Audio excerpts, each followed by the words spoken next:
Imagina só, você está assistindo um filme de terror. O assassino veste uma máscara de pele humana e vive em uma casa cheia de móveis feitos com partes de corpos. Até aí, a história já é bastante perturbadora. Mas e se eu te dissesse que o homem que inspirou tudo isso e outros filmes de terror aterrorizou uma cidade inteira no interior dos Estados Unidos e virou uma lenda sombria? Talvez tenha visto os trailers da nova série que será lançada semana que vem no Netflix, chamada Monstros, a história de Ed Gein. Então hoje eu vou contar para você a história real por trás desse caso. Seja bem-vindo ou bem-vinda ao canal Mentes Criminosas e prepare-se para conhecer a história que inspirou o cinema de terror e que é muito mais assustadora do que qualquer filme. Então, bora pro vídeo. Edward Theodore Gein. Ele nasceu em La Crosse, em Wisconsin, no dia 27 de agosto de 1906. Ele foi o segundo filho de George Philip Gein e Augusta Wilhelmine Gein. Edward tinha um irmão mais velho, Henry George Gein. Ed teve uma infância conturbada. A sua mãe desprezava o seu pai, que era alcoólatra e era incapaz de manter um emprego. Mas ela era muito religiosa e se recusava a se divorciar de George, mesmo com o casamento sendo um desastre. Além disso, seu pai era muito agressivo, tanto com sua mãe como também com Ed e seu irmão. Seu pai trabalhou como carpinteiro,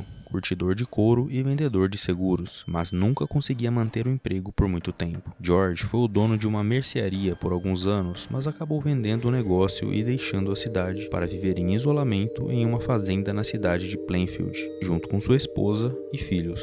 Então Plainfield se tornou a residência permanente da família Gein. Augusta se aproveitou do isolamento para se afastar de estranhos que poderiam influenciar seus filhos. Ela era super protetora e fazia de tudo para proteger seus filhos das más influências. Ela não os deixava terem amigos e nem conversar com nenhuma menina. Edward deixava a fazenda apenas para ir à escola. Quando não estava na escola, ele passava a maior parte do tempo fazendo tarefas na fazenda. Augusta era fervorosamente religiosa e nominalmente luterana. Ela pregava para os filhos sobre a imoralidade natural do mundo, o problema de beber bebidas alcoólicas, e ela acreditava que todas as mulheres, exceto ela, eram naturalmente prostitutas e instrumentos do diabo. Ela reservava tempo em todas as tardes para ler a Bíblia para os meninos, normalmente selecionando versos do Velho Testamento sobre morte, assassinato e retribuição divina. Edward era tímido naturalmente, e seus colegas de classe e professores se lembravam dele tendo comportamentos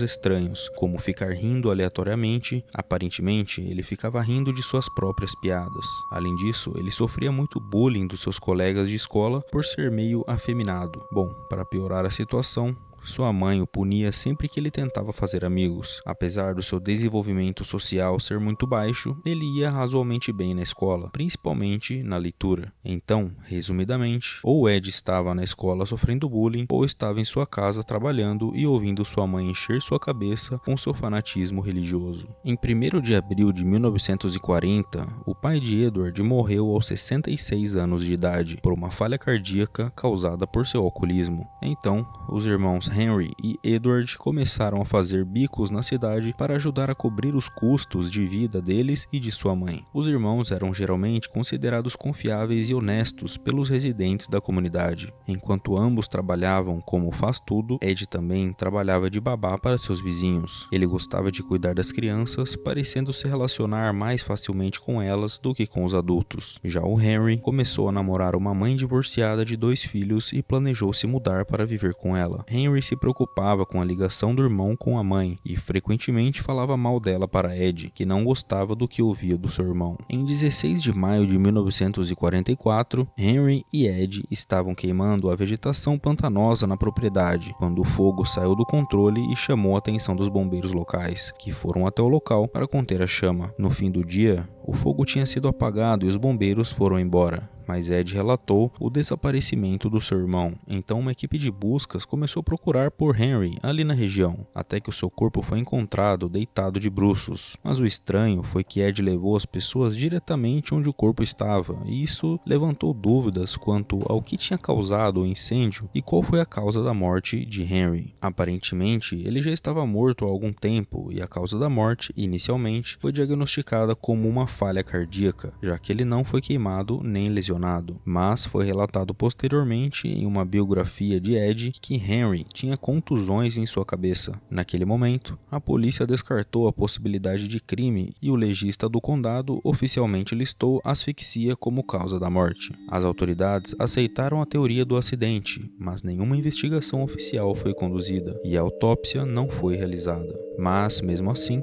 algumas pessoas suspeitavam que Ed Gein teria matado seu irmão. Inclusive, quando o investigador estatal Joe Wilmowski estava questionando Ed sobre um de seus crimes, ele fez perguntas a ele sobre a morte de Henry. Também, George, que estudou o caso, escreveu que era possível e provável que a morte de Henry fosse o aspecto de Caim e Abel deste caso. Após a morte do irmão e pai de Ed, agora ele e sua mãe estavam sozinhos. Augusta teve um acidente vascular cerebral paralisante, ou seja, um AVC, logo após a morte de Henry, e Ed se comprometeu a cuidar dela. Posteriormente, Augusta teve um segundo acidente vascular cerebral e a sua saúde se deteriorou rapidamente, até que em 29 de dezembro de 1945, aos 67 anos, Augusta veio a falecer e Ed ficou devastado com a morte de sua mãe. Nas palavras do autor de uma biografia de Ed, ele perdeu a sua única amiga e verdadeiro amor, e ele estava absolutamente sozinho no mundo. Ed continuou trabalhando na fazenda e ganhava dinheiro com alguns bicos. Ele deixou de usar os espaços da casa usados pela sua mãe. As escadas, sala de estar e quartos permaneciam do mesmo jeito de quando sua mãe ainda estava viva, mas o resto da casa era muito sujo e bagunçado. Ed passou a viver em um quarto próximo da cozinha. Nessa época, ele começou a apresentar comportamentos estranhos. Ele vivia completamente isolado, não tinha amizade com ninguém e evitava contato com todos ao seu redor. Ele sobrevivia fazendo alguns bicos na região onde morava e algumas pessoas diziam que ele tinha trabalhos estranhos, mas não foram claras no que queriam dizer com isso. Então, para piorar a situação, Ed se interessou em ler revistas de culto à morte, anatomia feminina, relatos de experimentos de médicos nazistas com judeus e canibalismo. Nessa época, ele também começou a fazer visitas noturnas ao cemitério local. Nessas visitas, Ed desenterrava corpos de pessoas recém-enterradas com a ajuda de um outro homem chamado Gus. Ele disse para Gus que queria fazer experimentos científicos com os corpos, e o homem acreditou.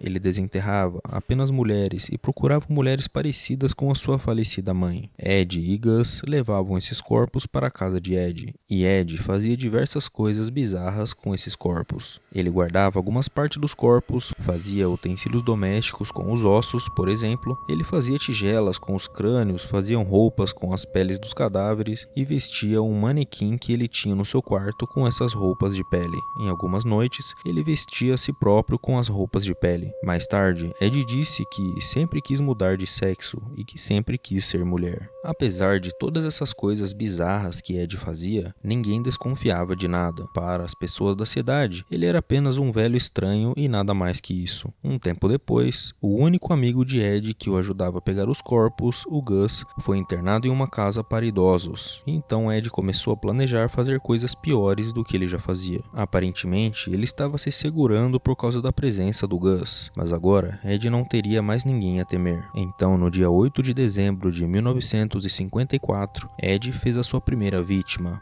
a Mary Rogo. Ele tirou a sua vida com um disparo de calibre 32 na cabeça. Ele tirou toda a pele do corpo de Mary e usou seus ossos para fazer utensílios para sua casa, como era de costume. Além disso, ele separou algumas partes do corpo para ele comer. Uma curiosidade sobre Mary é que ela era fisicamente muito parecida com a mãe de Ed. Talvez seja por isso que ela foi escolhida para ser a sua primeira vítima. Então, na manhã de 16 de novembro de 1957, Ed resolveu fazer mais uma vítima, sua segunda vítima conhecida. Ela era a dona do armazém de construção de Plainfield, Bernice Warden. Nesse dia, ela desapareceu e um residente de Plainfield relatou que o caminhão da loja havia sido retirado da parte de trás da loja por volta das 9h30 da manhã, e a loja ficou fechada durante o dia todo. Alguns residentes locais acreditavam que isso aconteceu devido à temporada de caça de cervos, mas, para a tristeza de Ed, Bernice era a mãe do xerife da cidade, Frank Warden. Então Frank sentiu falta de sua mãe e foi até sua loja para procurá-la. Chegando lá,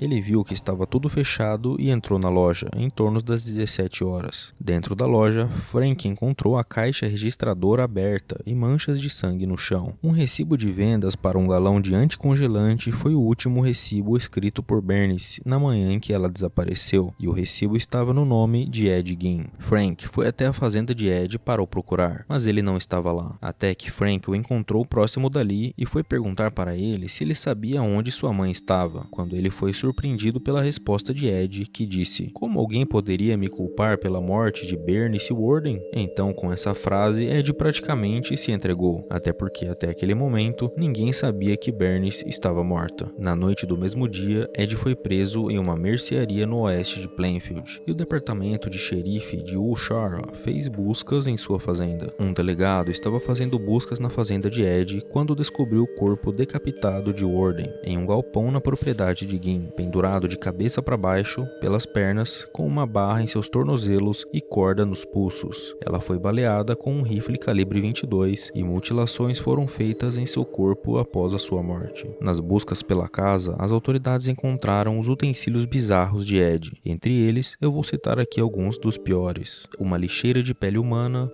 cobrindo vários assentos de cadeiras, tigelas feitas de crânio humanos, máscaras feitas de pele de cabeças femininas, um abajur feito de pele de uma face humana e por aí vai. Além disso, tinha uma panela no fogo com algumas partes do corpo de Bernice, que Ed estava preparando para ele comer. Quando questionado sobre isso, Ed disse aos investigadores que entre 1947 e 1952 ele fez pelo menos 40 visitas noturnas a 3 cemitérios para exumar corpos enterrados recentemente, enquanto estava em um estado mental confuso. Em cerca de 30 dessas visitas, ele disse que caiu na real enquanto estava no cemitério, deixou a sepultura em bom estado e retornou para casa de mãos vazias. Mas, nas outras ocasiões, ele cavou as sepulturas de mulheres de meia idade recentemente enterradas, que ele achou que pareciam com sua mãe, e levou os corpos para casa, onde ele usava a pele delas para fazer seus utensílios. Por causa desse relato, suspeitaram que Ed sofria de transtorno de dupla personalidade, uma que amava as mulheres e outra que as odiava. Um dos agentes policiais que interrogou Ed agrediu-o fisicamente, esmurrando sua cabeça e empurrando seu rosto contra um tijolo, o que fez o primeiro depoimento de Ed ser cancelado. O agente Schley morreu com um ataque cardíaco um mês depois de testemunhar no julgamento de Ed. Seus amigos afirmaram que Schley estava traumatizado pelo horror dos crimes de Ed. Em seu julgamento, Ed foi considerado culpado de assassinato de primeiro grau, mas depois o juiz ouviu alguns médicos e mudou a sentença. Ed foi diagnosticado como mentalmente incapaz de discernir os crimes que cometeu, então ele foi considerado não culpado devido à insanidade e foi mandado para o Central State Hospital. Depois, ele foi transferido para Mendota Mental Health Institute, em Madison, e passou o resto dos seus dias lá. Enquanto estava detido, a sua casa foi incendiada e o carro que usava para transportar as vítimas foi vendido em 1958.